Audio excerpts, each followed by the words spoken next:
Good morning, my friends. Good afternoon, good evening. Hey, Beth Perkins here. I'm a teacher of shamanism, a vision quest guide, a shamanic healer. I've been working throughout the United States and throughout Western Europe for the last 30 some years now. But enough about me. This is about you. And I am here today to share with you one of the ancient shaman's secrets about leaning into your greater purpose, that larger calling that you have, that greater potential that you would love to be living from. You know that? Bring that to mind right now, if you would. Just be thinking about that. Yeah, I would like to get my art in a gallery. Yeah, I want to get back to that book. You know, I dropped off on it last New Year. Oh, I'd love to, up level my business, or maybe it's launch my business. Think of that. Bring that to mind, if you would. So powerful to do that. We spoke about this in the last live Facebook that I did. And speaking of Facebook, let's keep the Facebook gods happy, okay? And if you could just chat in the chat box, are you watching the replay of this 3-minute little video, or are you on live with me?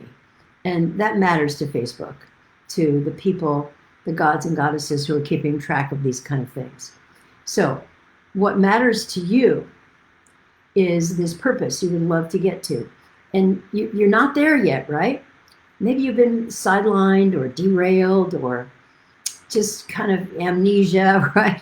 Kind of like put it on the back burner, but now the end of the year is coming and you're thinking, gee, I want to do something. It's the last quarter of the year. I want to get going. So I love what Sir Edmund Hillary shared with all of us in his writings. The man who climbed Mount Everest with that great Tenzing Norgay, the great Sherpa. They climbed together. They did it together. They got to the top. And he said, people asked him afterwards, how did you ever do that, Ed? And he said, it's not the mountain we conquer, but ourselves. And that is so true of so many things going on in our lives.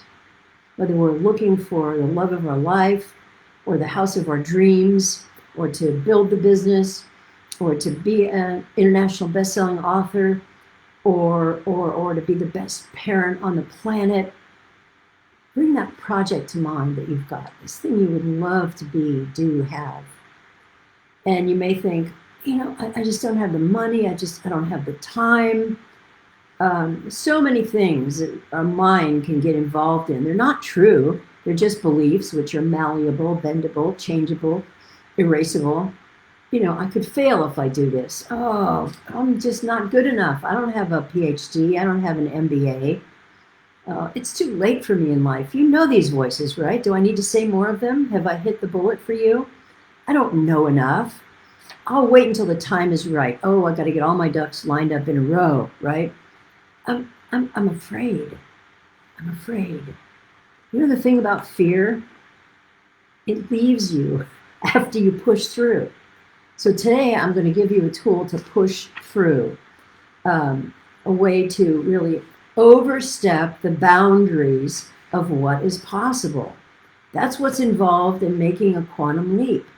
You've got these boundaries here in front of you. I like to call it a gravitational force field, right? Think of that. And it keeps you right here. You want to work on this project, but then, oh, I'm tired. I've been working all day. Oh, the kids need this. I got to shop. I got to cook. I got to clean. I got to iron the drapes, right? We've got all these reasons, and we just give in and, oh, I'm just going to watch Paramount Plus and see what's on. What is Kevin Costner doing? What is Morgan Freeman doing? Instead of what do I really want to be doing? You got to overstep the boundaries of what is possible. Because you'll never have the time. It'll never be the perfect time. And you don't need the money, actually, right? You don't need the money. Success isn't out there. Here's the good news. This is a shaman's secret. Success is in here. It's right here inside of you. And you have this inner knower inside of you who knows the truth of what you really want in your life, what you would really love in your life, what you want to go for in your life, what you've been putting off, what you've been avoiding, what you've been procrastinating. My college students, so many of them, their writing papers are due the next day.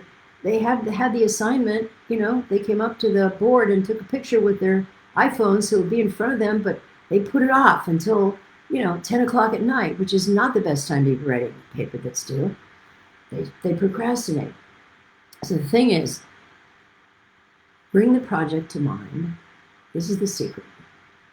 You don't need the money.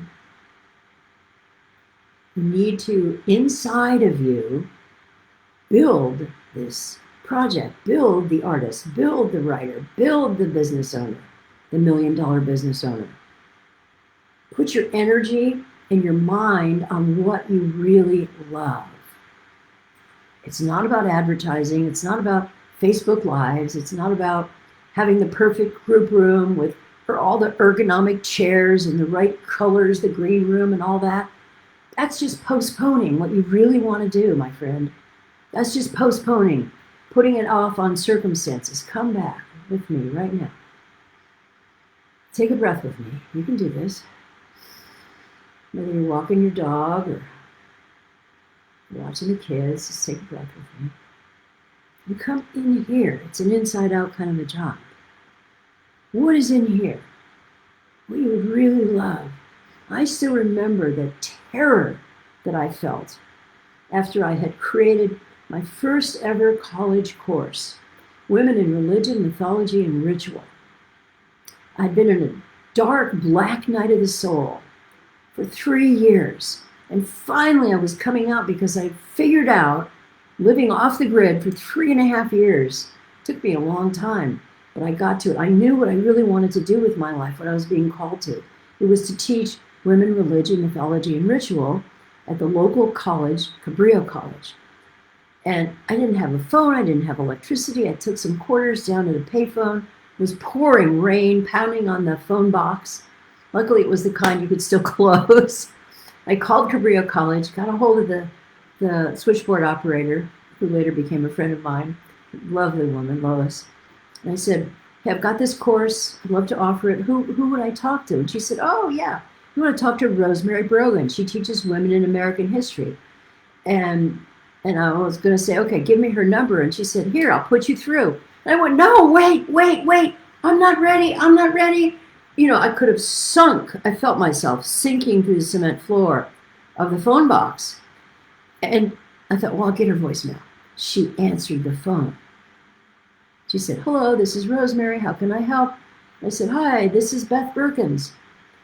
But before I even said that, I thought, I could just hang up the phone. Here, fate had given me all these connections. She's on the line, the person in charge of this. The women's spirituality movement is just beginning. I'm on the wave. I don't even know there's a wave, but I'm on the wave. And I had to just gulp, take a really deep breath, and talk to this woman. I was out of breath. Sweat was pouring down me. Rain's pounding on the top of the thing. I hope she can't tell I'm in a phone booth calling her. How unprofessional is that? And she was so kind. I said, yeah, I've got this new course. I'd love to get together and chat with you. It's Women in Religion, Mythology, and Ritual. And it's about, the goddesses and these amazing women in North Africa, the Amazons and matriarchy and, all of this ancient history. I don't know how much of that you know. And she said, oh, you mean like Demeter and Persephone? And I said, yeah, exactly like Demeter and Persephone. I thought, oh, this is a woman I can have a conversation with. She said, well, great. Give me your phone number. I'll call you back. And go, no, how about if we just set up a time when we can meet? There's no phone number to call me back, in parentheses. She goes, okay, I'll meet you at Gale's next week. Let's go out for coffee and, bring me your syllabus. I hung up the phone. I just crashed against the back of the phone booth. Fear left. Fear is present when we're growing. You've got to overstep the boundaries of what seems possible. It was impossible until I was put through to her and she answered the phone and she said, Demeter and Persephone? Fear is there until we're doing the thing. What's the thing for you? What is the thing for you?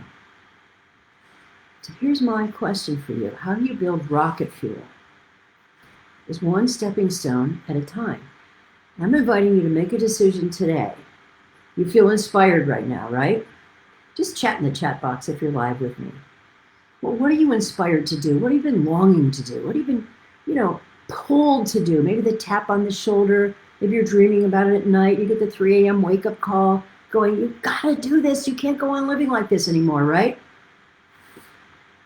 Here's your next step. What step will you take today? And I do mean today, my friend, to move from an ordinary life filled with all these circumstances, all these situations, all these doubts, all these reasons, that you can't climb the mountain. You can't conquer the mountain. You're going to conquer the fear by just taking a step. And then the fear begins to recede. You take the reins of power. You're on your horse. Get those reins in your hand. What step will you take today to move from an ordinary life to an extraordinary life? One that you would love, you've been called to, What was it Apuleius said hundreds of years ago in Rome? He said, do not hesitate when called, nor hasten when not commanded. I'm calling you, and your soul is calling you. This is your time. This is your moment. Your inner knower knows. Go ahead and send me a direct message if you want to. You don't have to, but if you want to, I'm looking for those. Let me respond to you. Let me hear what it is. Let me hear the step that you want to take, that you're going to take, that you did take today. I would love to hear from you. All right. Thanks for listening.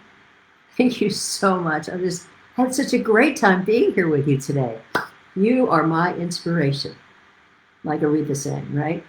Sweet, sweet, sweet inspiration. Thank you so much for your time today. Bye for now. Let's talk soon.